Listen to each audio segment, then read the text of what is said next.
জিতু এই টিমের সর্বশেষ ব্যাটসম্যান হচ্ছে কৌশিক। দেখা যাক কৌশিক এসে বলতে। এই মাত্র কৌশিক মাঠে প্রবেশ করেছে, দেখা যাক সে কি করতে পারে। বল বাকি 1, রান দরকার 6। দেখা যাক কৌশিক কি করতে পারে। কি হবে কি হবে, কৌশিক কি পারবে তার দলের সম্মান বাঁচাতে? বল বললো কৌশিক ফ্যান চালাবো, বল যাচ্ছে যাচ্ছে যাচ্ছে আর চলে গেল সীমানার বাইরে। সেদিন সবাই সেলিব্রেশন করছিল, তবে এত মানুষের মাঝেও আমার চোখ গিয়ে আটকে যায় সেই মানুষটা। তাইলে কি হবে, শরীরটা একটা লাইনে আটবে।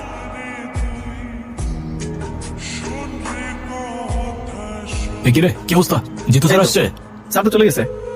আয় হায়, স্যার চলে গেলে তাহলে নোটিশ বোর্ডের চাবি কেমনে নিবো? চাবিটা আমার কাছে। ও যাক, সুপার। আচ্ছা কাজ কর, তাহলে তুই কাউরে পাঠায় নোটিশটা প্রিন্ট করে আনতে বল। এই যা তো। আপনি আমাকে একটা অটোগ্রাফ দিবেন প্লিজ? কালকে আপনার খেলা দেখে আমি পুরাই ফিদা। প্লিজ একটা অটোগ্রাফ। আমি এমন কেউ না যে কারণ আমার ফ্যান হয়ে যেতে হবে, তাই অটোগ্রাফ চেয়ে আমায় লজ্জা দিও না প্লিজ। যাও যাও, ক্লাসে যাও। এই চল চল চল। আরে অটোগ্রাফ দে না।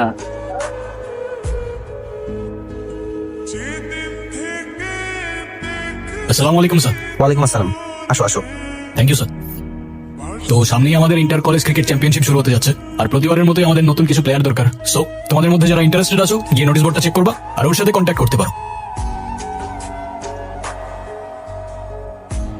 Thank you sir. ওকে ঠিক আছে। আসসালামু আলাইকুম স্যার। ওয়ালাইকুম আসসালাম। তুমি কৌশিক না? জি স্যার, আমি তো আপনাকে প্রথমে দেখে চিনতেই পারিনি। আপনি এত কষ্ট করে যাচ্ছেন কেন? চলুন আমি পৌঁছে দিই। না না, তোমার খামোকে কষ্ট করতে হবে না, আমি পায়ে হেঁটে যেতে পারবো, কোনো সমস্যা নেই। স্যার, আপনি শুধু আমার টিচারই ছিলেন না, আমার ইন্সপিরেশনও ছিলেন। আর আপনি যদি আজকে না করেন আমাকে, উল্টো কিন্তু সেটাই কষ্ট পাবো আমি। তুমি আসলে আগের মতনই রয়ে গেছো। ঠিক আছে। তা এখনো কি ক্রিকেট খেলো? জি স্যার, আপনার সব মনে আছে? হ্যাঁ হ্যাঁ, মনে থাকবে না কেন, পুরোনো দিনের কথা কি বলা যায়? সেটাই। আরে এই তো এইখানে রাখো রাখো রাখো রাখো। ঠিক আছে ঠিক আছে। ও বাইরে যাচ্ছি, টাকা দাও তো। এই তোর সাথে পরিচয় করে দিই। আরে আপনি? তুই চিনিস নাকি? হ্যাঁ, আমার ভার্সিটির সিনিয়র। উনি খুব ভালো ক্রিকেট খেলে। আরে প্লিজ, স্যারের সামনে অ্যাটলিস্ট আমাকে লজ্জা দিও না। স্যার আমি আসি। হ্যাঁ আচ্ছা ঠিক আছে, এসো তাহলে। আচ্ছা। জানিস, খুব ভালো ছেলে।